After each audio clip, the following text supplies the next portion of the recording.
Welcome to Transformation to Parenthood. I'm Dr. Lolly DeYoung. In this TV series, we'll explore the kaleidoscope of choices in pregnancy, birth, and early parenting. We'll look at where you birth, how you birth, and with whom you birth, and talk about infant feeding and healthy family living. Our aim is to support you in transforming into a parent who courageously uses their voice, respects the choices of others, and ultimately trusts themselves. I just remember always being smiled at, being touched, being comforted and cared for. And a big role was with my doula, even just creating the space for me to be safe and relaxed. And then of course my husband having the tools that he had, comforting me and reassuring me. And everyone in the room just had the energy that I really honed in on, and the way I was treated, I felt safe and I felt supported. And I think that's very important. My background is in human and organizational systems and human development. And just based on my own birth experiences, which were a number of years ago, I've come to the conclusion that people want to make their own choices, but they want to make informed choices. So what we're aiming to do with this TV series is to present information, to bring in subject matter experts, to talk to parents, and explore the kaleidoscope of choices that are available to new parents.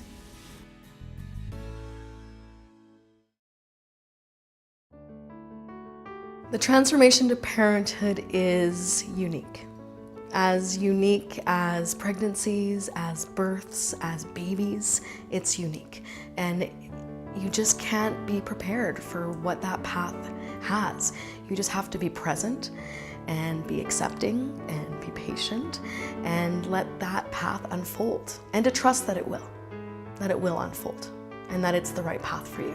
It's like the saying, you don't get the birth you need, or you get the birth you need. Same thing, the transformation to parenthood might not be what you want it to be, but it's exactly what you need. In addition to your primary caregiver, whether that's a midwife, an obstetrician, or a family physician, there's a host of other professionals that can support you in strengthening your body, mind, and spirit through pregnancy, birth, and early parenting. In today's episode, we'll speak to a naturopathic doctor, several doulas, and educators in both prenatal and yoga. Finally, we'll speak to pre- and postnatal fitness coaches about integrating exercise into your transformation to parenthood. In addition to other primary health care providers, like an obstetrician, midwife, family doctor, women have lots of options for other health care providers that they can have to support them through their pregnancy and through parenthood in general. Naturopathic doctors, you can have acupuncturists, you can have massage therapists, a herbalist, a craniosacral therapist. There's all different options of different providers that can help support the women and give them what they need. When I have people come to me, we're actually looking at the whole spectrum and the whole picture. So we may see people, ideally we'll see them from preconception when they're planning a pregnancy, so we can talk about how do you encourage a healthy pregnancy, how do you optimize your chances and that kind of thing. And during a pregnancy, how can we minimize complications? How can we make you have an easier pregnancy, an easier birth? How can we decrease the risk of health issues for baby lifelong with different vitamins and supplements and diet and that kind of thing during pregnancy? And then after, we'll follow families all the way through their lifespan. So I'm lucky that in the center that I practiced in Edmonton, that we're able to collaborate with all these different care providers and give options to women to meet their needs. So we have physiotherapists, midwives, massage therapy, acupuncture, all these different care providers together, and we can collaborate. So there's a group of doulas that work out of the center. There's a lot of doulas in the city in general. The difference between a doula and a midwife, and it's a big one. So a midwife is the medical care provider. A midwife is responsible for the wellness, the medical needs of the mom and the baby throughout pregnancy, and then I believe they follow them to about 6 weeks postpartum.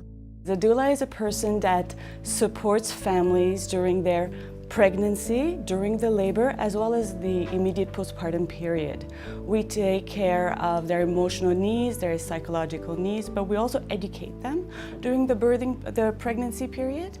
And we try to refer them to different organizations and also encourage them to speak to their caregiver, whether it's their doctor or their midwife. And we're there for them whenever they want. So they call us, we come to their home. If they plan a home birth, we stay for the whole time. If they plan a hospital birth, we'll go from the home to the hospital. If they plan a birth center birth, we do the same thing, we come to the birth center. We cry with them, we do double hip squeezes, and we sweat with them, and we rejoice when the baby's born. And then we support them wherever they give birth for as long as they need it to establish breastfeeding, to support their caregiver. Sometimes at home birth, we help with cleaning the birth tub, and just once they're all wrapped up and with their babies, kind of clean the place a little bit, and then just close the door and wish them well. And then we come back for the postpartum visits, again supporting them where their breastfeeding needs, but also to debrief the birth. Sometimes birth go really well, but we're not always sure that is the case for them. So just to make sure that they have any questions they have answered, and also to debrief with their caregiver. I really have a great respect for what doulas offer in the labor and delivery room, and I really appreciate the expertise that they bring. For tips for choosing a doula, to some people there is a peace of mind that comes from having a doula that is certified by a certain organization. Doulas, as of right now, is not something that's a regulated industry per se, like midwives. For some people, having that training is what's important to them. For some people, it's about experience. More than anything, having that connection, that strong bond, that this person can see you, at what you might consider your most vulnerable, and that you still feel safe.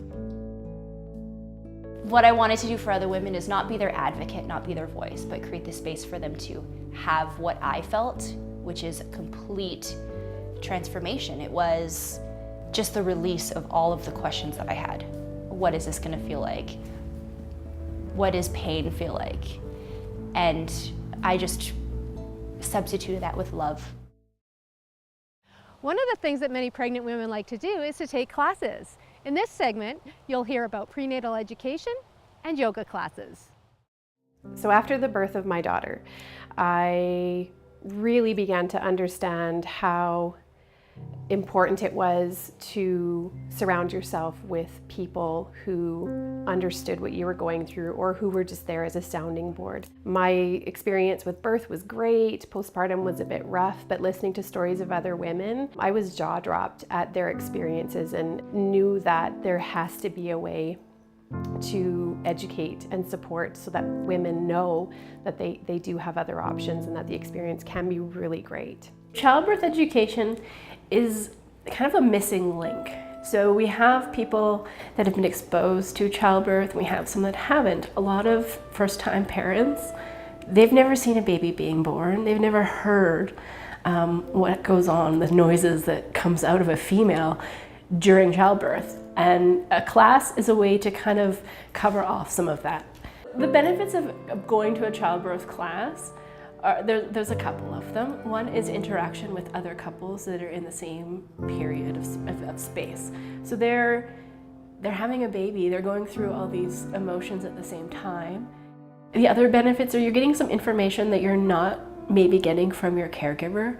A really good class will have information on nutrition, on exercise, giving the partner all these different tools that they can use, because a lot of the times they get left out. I would suggest if you're choosing a class, you meet with the instructor or find out some kind of information from them. Try and get something about what the class is actually about.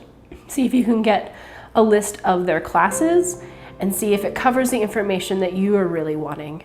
After I began my studies of Chinese medicine is when I took my labor support training. And as I started to have more kids, it became apparent how important body work and feeling good and being able to move body without pain was imperative for a healthy pregnancy and for a great birth and postpartum. Prenatal yoga is generally, something that's specifically designed to help women open up their bodies for the birthing experience, and also to create a space for the emotional side of birth. There's lots of that doesn't get covered. There's lots of focus on physical, not so much on emotional. It's usually done in group sessions, 10+ women, and there's an element of just kind of focusing in and around what's happening for them from pregnancy through to birth. And then there's also things such as postnatal yoga or mom and baby yoga. So there's, this evolution that moms can do yoga all the way through pregnancy through to parenthood to kind of work on being grounded, being focused, being connected. Safety considerations for prenatal yoga, it's a little bit individualized. Sometimes it depends on the level of experience. There's some women who have been practicing yoga 10 plus years prior to getting pregnant. So those women might be comfortable to continue a fairly vigorous practice until they no longer are comfortable to do so. It's about listening to your body. In a prenatal class, you're generally working at a more gentle pace than a regular yoga class. So most women are advised to kind of work at their comfort level. The benefits of prenatal yoga are creating space in the body. Space is always a very precious commodity in pregnancy as pregnancy progresses. Also, again, to be grounded, to find that connection between their breath and their body, and that's something that can become a very stabilizing force, throughout birth and sometimes after as well. Benefits are also, in terms of working the circulatory system and the respiratory system. We have extra blood volume, extra fluid in pregnancy, so we have to keep that energy moving. If it gets stuck, if it gets stagnant, then women just aren't necessarily as happy. So it's about creating, balance ultimately, mentally and physically. Integrating exercise prenatally and postnatally can support you on your parenting journey. In this segment, we'll talk with fitness coaches and how they can support you emotionally and physically in the transformation to parenthood. The transformation to parenthood not only is physical, but it's also emotional. That they have to understand it's happening to them, it's happened to others, they can make it, they have to stay positive and just work it step by step. They have to realize as well is that the healthier their body is, the quicker it's going to rebound after the baby, the healthier the baby is going to be. As well, exercise is really good for coping with stress. Prenatally, a lot of the thoughts and feelings going through an expecting mother's head is fear of having their first child, fear of having a child in general, fear of weight gain, fear of their body changing, and also excitement and joy. So I'm there to help them go through all those emotions. What I would say to a woman who is a little reluctant into getting into fitness is, all right, honey, you are about to gain 35 pounds, and it's going to be a little discomforting. Your breasts are going to enlarge, your shoulders are going to slouch over, we're going to have a big bump here, so your butt might get a little sore, you might start to waddle, have that sexy swagger. You're about to go into labor, you're going to have to push. After you've had your child, you're going to have to carry around your child. Wouldn't you want to be fit and strengthen those areas that need to be strengthened so you are ready for the adventure you're about to endure, really? Our bodies do really change when we have a baby. I would say the first thing I would suggest is to just own it, because having a baby is the most amazing thing that can happen to someone. It does change you. I would say take your time, take your 6 weeks, take your time with your baby. Don't just focus on getting your body back right away, but just having your time with your child first. And then as you're feeling better, there are some options. There's always going to the gym, there's always going somewhere, but the suggestion I would have would be get some DVDs. They're really not that expensive. Get some DVDs, some are half an hour, and you can do them at home while your kid is having a nap. When it comes to postnatal and parents come back for the first time after having their child, it's such a joy. They're so happy, they're relieved, everything went so well. It can also be a downtime due to postpartum depression. They can be a little inside themselves mentally. So it's really just a time to praise them. Great job, you look great. We're gonna get back to your previous baby weight. No problem, we'll have you looking and feeling amazing in no time. A lot of postnatal parents feel that they're so out of shape or they're so insecure about their body that they feel like they need to go to the gym before they see a trainer. I would really rather you just came and saw me so we can overcome that hurdle of being insecure with your body together, and I can let you know how normal this is and how this is a part of life. But when you go to a group class, now you have more of a socialization. A lot of people are like, hey, I met new friends, okay, maybe there are new parents that are there as well, so then they can meet together, and it's a little group. It's almost like a little outlet for that hour and a half where now they can have some of their own time back. As my family grew, fitness became important because I'm teaching my children a healthy lifestyle. so then they grow up to do the same thing that myself and my husband do. The baby's going to watch you being active. It's something that they're going to see as they grow up and say, hey, mom and dad went to the gym. What's the gym about? Has it fun? Maybe can we put some equipment downstairs that we can do together? They're watching, they're learning. So as the parents have their lifestyle, it's kind of passed on to them as well. There's not very many things that you're going to do together as a couple. So why not use the gym, something that you can come together, work out together, use as motivation for each other. And again, it's going to relieve some stress. It's going to keep that bond as a couple first, because everybody's first mind is I'm a parent. But they have to remember that they were a couple before they were a parent. So little things like this, coming to the gym together, can help renew that and rekindle it. And then together they're going to, again, feel better, healthy, and then motivate each other to stay positive.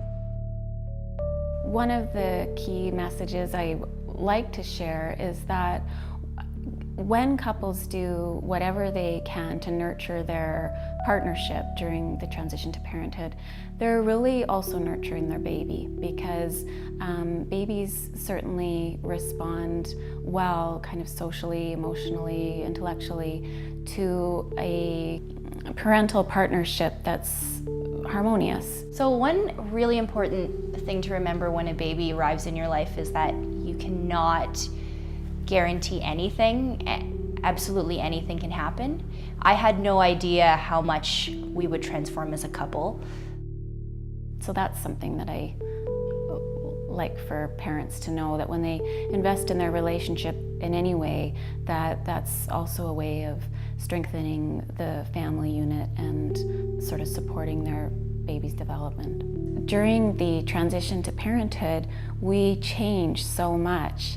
And so it's really important for couples during that immediate postpartum period and the first, during the first year, to really explore with each other, like, who are you now that you're a mom, and who are you now that you're a dad, and how have your values maybe changed, or your goals changed, or how have your relationships changed, and to really keep that information about each other updated. Because if we don't do that, then we can start to feel that we're not as good of friends as we used to be, or that our partner just doesn't know us the way they used to. And so that's certainly one strategy for couples, is to keep building those love maps, because of the fact that we're always evolving, and especially during times of real significant transition. The transformation of parenthood is strength. It's mind, body, and spirit strength. It's strengthening your body to be able to go through a delivery. It's strengthening your mind to go through delivery. It's strengthening your mind and body to go through parenting. Even coming back in postnatal, it's about having the strength to come back and having the strength to take time for yourself. And I'd really say it's overall strength. There's a kaleidoscope of choices of healthcare professionals that can support you in strengthening your body, mind, and spirit in pregnancy, birth, and early parenting. Today you got to hear about just a few of them, but there are many more out there. I hope that you'll find the right healthcare professionals to support you on your transformation to parenthood. I'm Dr. Lolly DeYoung. Thank you for joining us today, and I hope you'll join us for future episodes.